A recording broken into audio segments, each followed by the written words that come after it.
I'm going to go through this. We're running a little bit late, so very quick. This section is about monuments. Of course, we are all aware that there's a massive monument to Duncan Ban sitting in Beacon Hill, in the attic, on the other side of here. And this is the first one to go up in Edinburgh, in Greyfriars Kirkyard. Now, I think Drew mentioned earlier on, Greyfriars Church is the Gaelic speaking church in the Highlanders. And so they buried in this by a few admirers, as it says on the stone, of his genius. Now, why did you do it? Well, there's a much greater interest in Gaelic culture and a real sense of losing something important. To mark this, they wanted to show their support for Duncan Ban. On the gravestone is also the Naira Oak's name as well. She died 2 years after he died in 1812. And some of the children are buried round about it. On this itself, you can have the next slide, please. It was decorated with weapons and scenes of the hunt, so we'll move on from that. There is a phrase or an interesting part of his own epitaph on that, not on this one, on the previous one. You that stand upon my gravestone, I have been as you are now. Take my advice and be wise. Remember oft that death will come. Now, this monument is well known.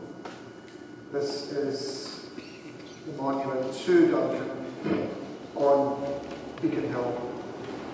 We grant it's a druidic, depending on what you think, a druidic or Grecian monument by J.T. Roched, and the foundation stone was laid in September 1859. How did they get their public subscription? After many public meetings in Glasgow in the middle 1850s, and strong local support from the Marquess of Godalming at this point. Why?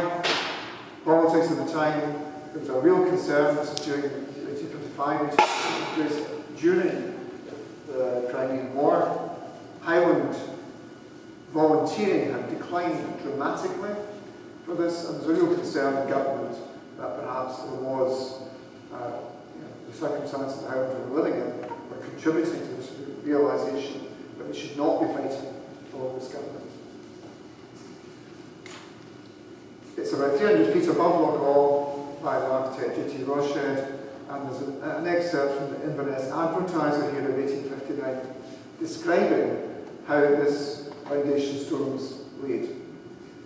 So shortly after 2 o'clock on the 9th of September, the procession left O'Malley Hotel for Beacon Hill, Glenorchy, about 2 miles distant. The procession marched up the Vale of Glenorchy, headed by the famous piper Cameron, lately with Malcolm Portala, with excellent old Celtic music, which highly delighted the procession. About 3 o'clock, the large company reached the Beacon Hill of the Campbells of Godalming. This is one of the best views in Scotland to be had from the summit. The monument was completed in 1860. It was partially destroyed in 1967.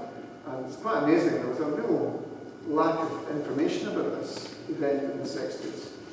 But it was fully restored by the efforts of Angus MacIntyre, Ian MacIntyre's uncle, who appealed across the world, in particular to Canada, Australia, for funds. And it was completed and repaired by September 1969. I thank Mungo Sinclair, some of you may know of him, the firm, still the same builders in Furness. I got hold of him and asked him, we're trying to find out who this is. He said, I'll look into my dad's records.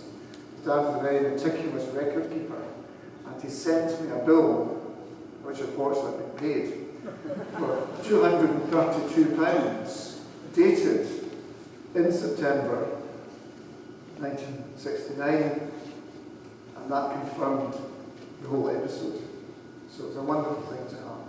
Can we have the next slide, please? And finally, from this section, this is a view looking down, obviously on top of Loch Hall, and you can see it is actually one of the finest views in Scotland. go in the other direction and show you on a clear day Ben Doran. So it's a really important point.